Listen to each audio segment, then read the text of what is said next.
आपके क्वेश्चन में इन्फिनिटी वाला सम आ गया, रिपीटेड हो रहा है ना बार बार। मैंने अभी बताया तुम लोग को, आपको क्या करना है, ये क्या है, y इक्वल टू क्या है, root cos X plus root cos X plus root cos X. तो आपको मैंने बताया था कि एक को कवर करने का, और उसको हम लोग y लिख सकते हैं, ये पूरा y है हमारा, लिख सकते y cos X plus y लिख दिया। आपको ये क्या रिपीट हो रहा है ना, तो एक को कवर करने का, इन्फिनिटी वाले सब में से एक को कवर करने का, बाकी सबको वाई लिख देना, ये है ना। अब कितने लोग क्या कर रहे हैं कि डायरेक्ट हमको ये टारगेट दिया गया, और target is 2y - 1 divide by x plus sin x equal to 0। ठीक है, मैंने आपको बताया था मुझे सबसे पहले dy बाय dx चाहिए, तो हमने क्या किया, स्क्वायरिंग कर दिया मैंने, ये आ गया cos x प्लस y आ गया। अब मैं differentiate with respect to x करता हूँ, तो y स्क्वायर का डेरिवेटिव क्या होगा, 2y dy बाय dx।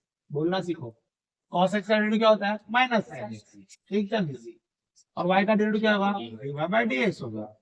अभी क्या, अभी दो जगह पे dy बाय dx, इसको एक जगह पे करो, तो 2y dy by dx minus dy by dx plus sin x equal to 0। मैंने सबको उधर लेके, इन दोनों में से dy बाय dx को कॉमन निकाला, 2y - 1 plus sin x equal to 0।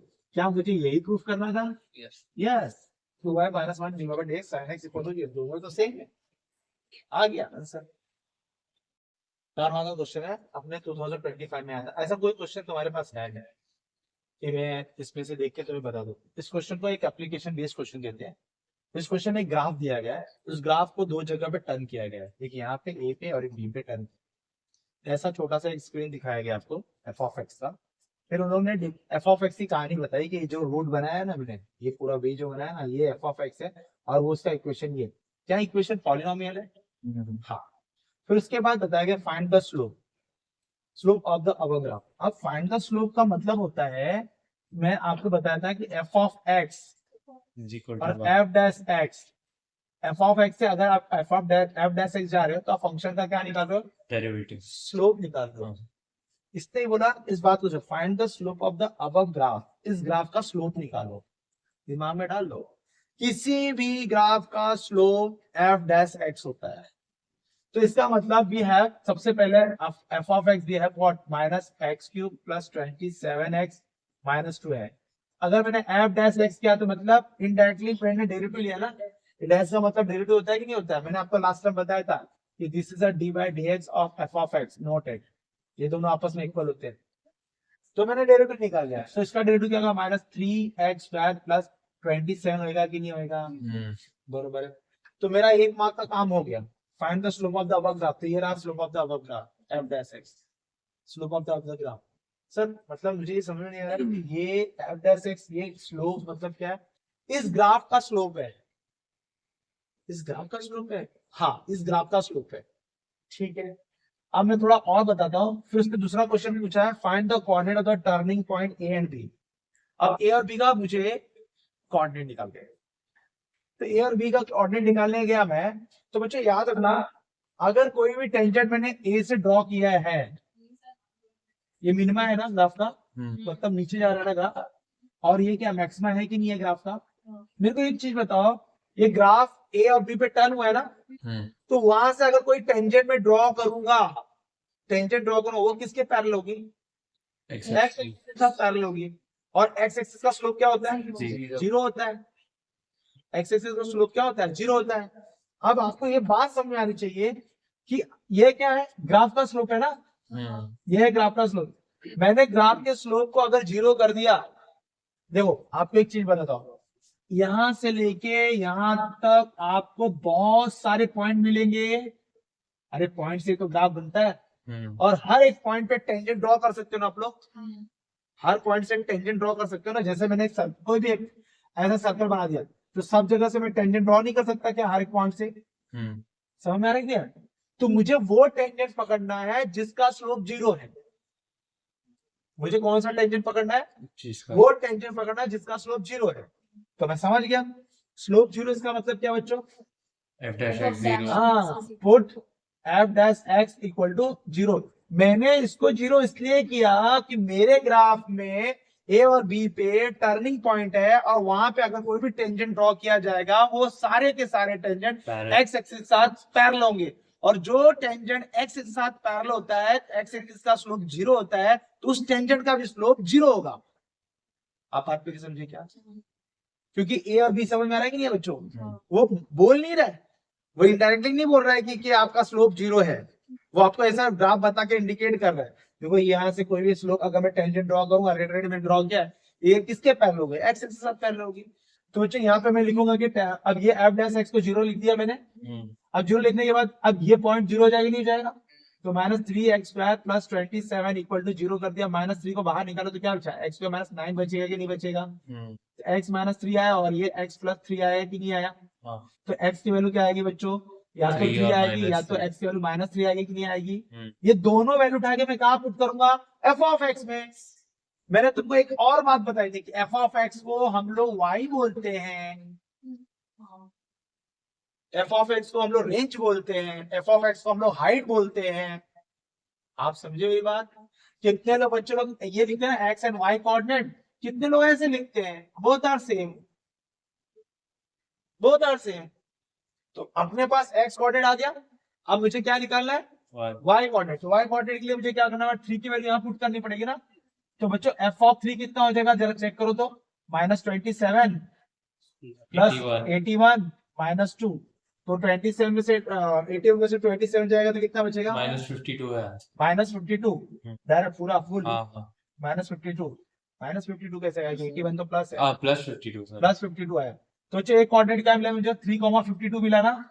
दूसरा कोऑर्डिनेट बोलो। f(-3) डाला तो कितना आएगा? ये माइनस डाला तो प्लस आएगा, 27 आ जाएगा। -81 -2, अब क्या आएगा इधर? 81 में से ये तो गया तुम्हारा 83 हुआ ना, -83 में से 27 गया, -56। तो जो क्या कोऑर्डिनेट है मेरे पास? -3 -56। ये कौन है? ए और बी है। कैसे पता चलेगा ए और बी कौन है? कोई बता पाएगा क्या? पॉजिटिव वाला बी होगा, बहुत पॉजिटिव वाला बी है और बहुत निगेटिव वाला ए है। तो बच्चों इसका मतलब क्या हो गया? ये हमारा कौन है? ए है और ये हमारा कौन है? बी है। तो अब देखो कितने लोग सोच रहे होंगे यार ए और बी। तो देखो बच्चों को बार बार रिपीट करो, ए और बी एक ऐसा पॉइंट है जहां से कोई भी टेंजेंट ड्रॉ करेंगे वो एक्स के साथ पैरेलल हो जाएगा। तो हमने क्या निकाला था? ग्राफ का स्लोप निकाला। तो आप लोग डेरिवेटिव का यूज करना सीख रहे हो। डेरिवेटिव ने क्या किया? पहले तो स्लोप ऑफ द ग्राफ निकालना समझ गए। अभी तक तुम लोग, अब सोचो थोड़ा रुक के यहां से सोचो, अभी तक सारे सम में हम लोग y इक्वल टू कुछ लिखते थे ना और डिवाइड निकालते थे ना। तो हम अभी तक ये पहला नंबर का काम कर रहे थे। हम लोग डिवाइड इसी तो निकाल रहे थे, हर ग्राफ का क्या निकाल रहे थे? स्लोप निकाल रहे थे। ये पहला नंबर काम हम लोग 2-3 दिन से कर रहे हैं। हम लोग डिवाइड निकाल रहे, मतलब हर एक ग्राफ का स्लोप निकाल रहे हैं। अब उधर से मुझे कौन से टेंजेंट का स्लोप चाहिए, वो डिसाइड कैसे होता है? वो ऐसे एक छोटा सा बताया मैंने कि मेरे को ये टेंजेंट का स्लोप चाहिए। मेरा ये f(x) है ना, f(x) है ना, तो मुझे पता लगाना है कि find the coordinate of turning point A and B. तो मैं सोचने लगा यार ए से अगर कोई टेंजेंट ड्रॉ करूं और या बी से कोई भी टेंजेंट ड्रॉ करूंगा वो तो पैरेलल टू एक्स एक्सिस होगा और एक्स एक्सिस का स्लोप 0 होता है, तो टेंजेंट का भी स्लोप 0 हो जाएगा। तो यहाँ पे मैंने f(x) को 0 लिखा। ये लिखने की हिम्मत मुझे ग्राफ ने दी, ये मैं नहीं सोच पाया, ग्राफ ने मुझे बताया। ग्राफ को मैंने देखा, ऑब्जर्वेशन किया, तो मुझे समझ में आया कि वहां का टेंजेंट जब ड्रॉ करूंगा तो एक्स के साथ क्या होगा? पैरेलल होगी। हल्की सी बात है, थोड़ा सा दिमाग में बैठा लो।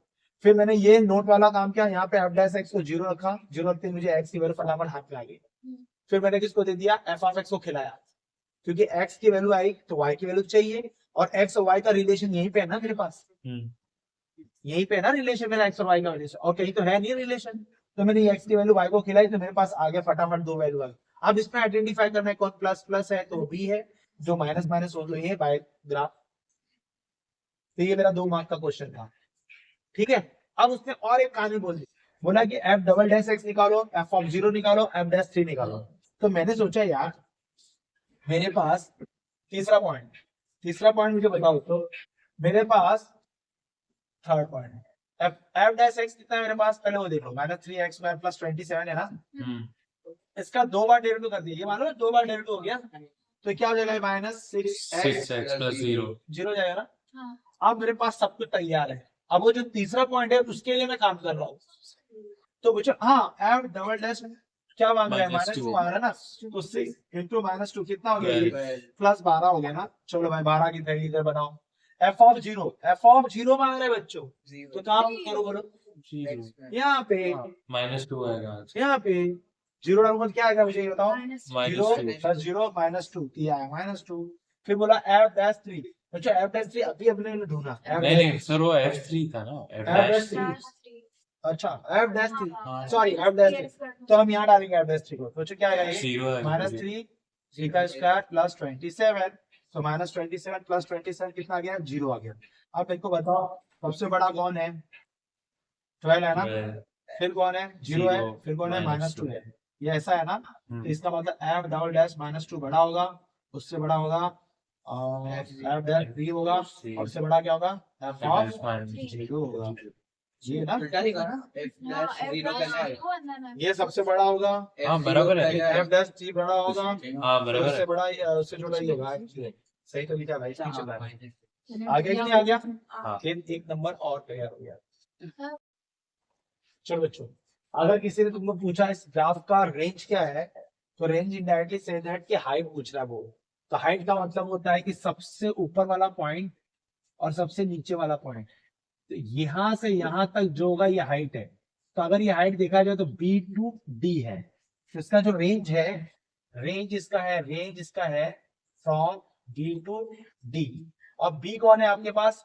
B आपके पास है -56, ए का -56, -56 से आपको 52, ये आपका रेंज हो गया। इस ग्राफ का रेंज है ये -52 से -56 से 52, रेंज मतलब हाइट। तो समझ में आ गया आपको इस ग्राफ का? आपको रेंज समझ में आया? सबसे मिनिमम पॉइंट और सबसे मैक्सिमम पॉइंट देखने का, उसके बीच में जो रहेगा वहां से वहां तक क्लोज ब्रैकेट इसलिए लिया है कि वो पॉइंट इंक्लूडेड है। ठीक है, क्या गया है इसमें पूछा गया है कि फाइंड dy बाय dx। आपको क्वेश्चन क्या पूछा गया? फाइंड dy बाय dx, ये क्वेश्चन। तो मैंने देखा अरे यार इधर तो x अलग है y अलग है। तुम लोगों ने पैरामेट्रिक इक्वेशन का नाम सुना होगा, parametric equation, parametric equation format है ये। चलो अगर मैं आप लोगों को बोलूं कि मेरे को एक चीज बताओ, पैरामेट्रिक इक्वेशन क्या होता है मैं आपको बता दूं। आपका कोई इक्वेशन दो वेरिएबल पे डिपेंड होता है, एक्स और वाई पे डिपेंड होता है ना। तो अगर ये बच्चे एक्स हो, मैं पैरामेट्रिक इक्वेशन थोड़ा सा बता देता हूं। A cos QT equal to A sine QT. मैंने एक्स वाई को ऐसे लिख दिया, मालूम पड़ा? मैंने ए एक्स था ए वाई था, उसको कोऑर्डिनेट फॉर्म में लिखा, बराबर है। बच्चों ए कांस्टेंट है, ए कोई नंबर है, ये जो टी है ना ये एंगल है, ये कौन टी तो एंगल ही है ना। मेरे को एक बात बताओ, इसको देखो और इसको देखो, यहाँ पे दो हीरो है, एक्स और वाई दोनों वेरिएबल है, यहाँ पे एक ही हीरो है टी, यहाँ पे एक ही हीरो है टी। टी चेंज होगा तो सब चेंज होता रहेगा। ए और ये जो ए है ना, ये नंबर है कांस्टेंट। तो बस इतना समझ लो कि पैरामेट्रिक इक्वेशन क्या होता है, दो वेरिएबल से जब हम उसको एक वेरिएबल में लाते हैं ना, उसको ही बोलते हैं पैरामेट्रिक इक्वेशन। हमारा जो इक्वेशन दो वेरिएबल का होता है, जब उसको कन्वर्ट करके एक वेरिएबल में लाते हैं ना, तो उसको बोलते हैं हम लोग पैरामेट्रिक इक्वेशन।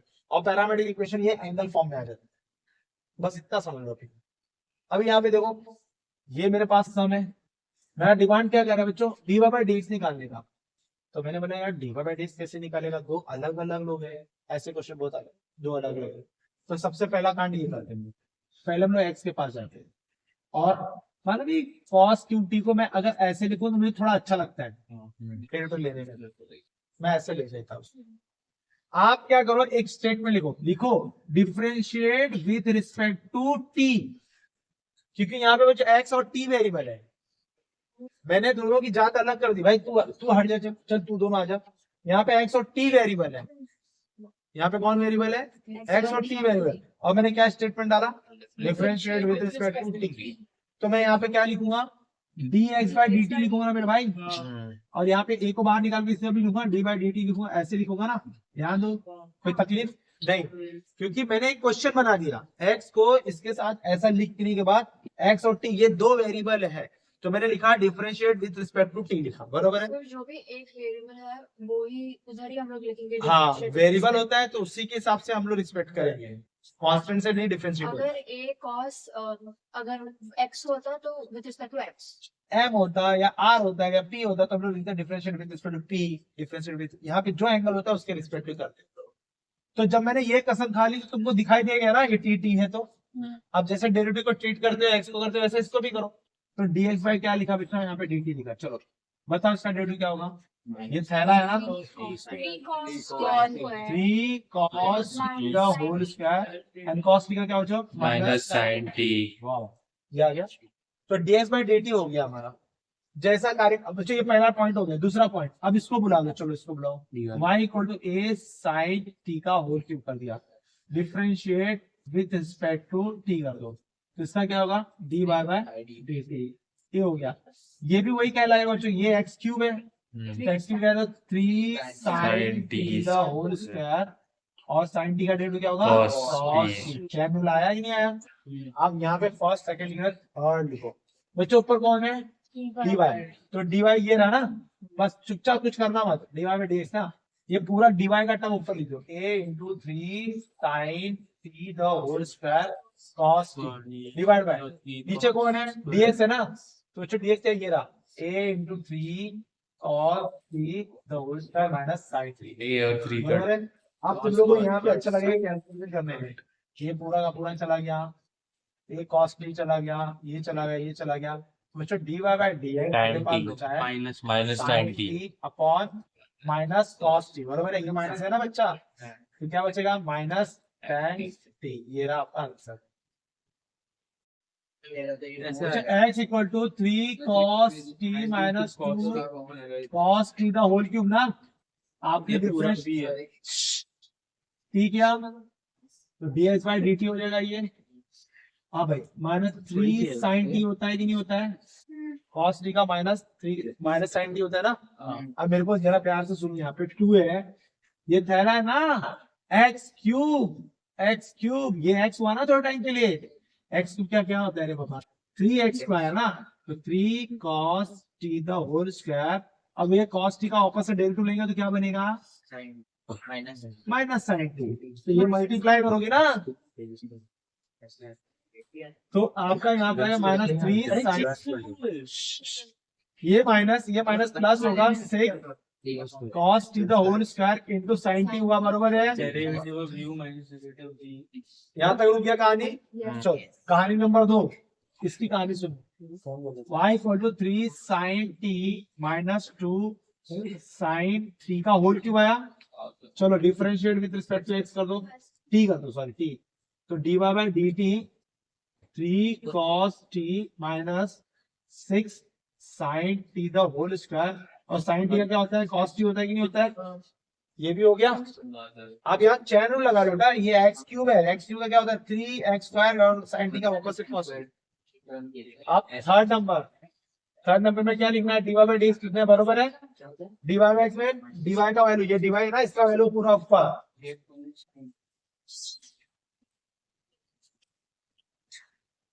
ये ऊपर लिखा।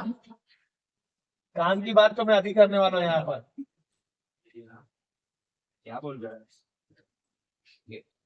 देखो यहाँ पे लिख लिया, हो गया। बरोबर है।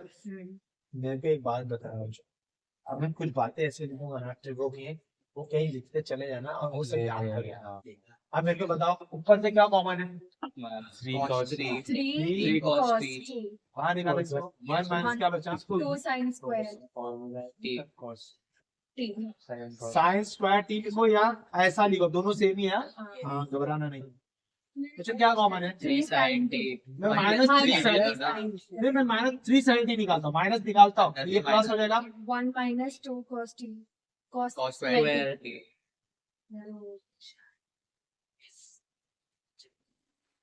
मैंने ऐसा क्यों किया, बैक क्यों लिया, अब वापस से तुम सिर्फ साइन टी बाहर निकालो, क्या आएगा यही आएगा ना, बरोबर है। मेरे को एक बात मुझसे बच्चों, आप लोग 12th में आ गए हो ना, आप इससे मिलो, ये भाई साहब हमारे, इनसे मिलिए, जो मैं लिखने जा रहा हूँ उनसे मिलिए। कौन है आप, हमें फॉर्मूला, कौन से फॉर्मूला, cos 2t का फॉर्मूला cos 2t का फॉर्मूला से 1 माइनस 2 sin स्क्वायर t होता है या 2 cos स्क्वायर t माइनस 1 होता है या 1 minus tan square t upon 1 plus tan square t होता है या होता है cos square t minus sin square t। ये तो जबान पे रटा हुआ आना हम चाहिए, लोग का सेकंड में एकदम रटा हुआ आना चाहिए, पूरा याद होना चाहिए। माइनस इतना यूज है इसका पूरे 12th में। तो मेरे भाई ये ऊपर वाला कौन है? cos 2t। नीचे वाला भी कौन है? माइनस यही है ना 2 cos स्क्वायर t माइनस 1। ये तो है ना, आगे पीछे करके लिखना भाई, यही है। तो अब क्या बनेगा ये? कोट बनेगा खाली। ये पूरा कैंसिल हुआ कि नहीं हुआ? क्योंकि ये भी cos 2t है, ये भी cos 2t है। तो बचा क्या तुम्हारे पास? cos t upon sin t, आप लोग जिसको हम लिखते हैं cot t। समझा मेरी बात? हाँ जी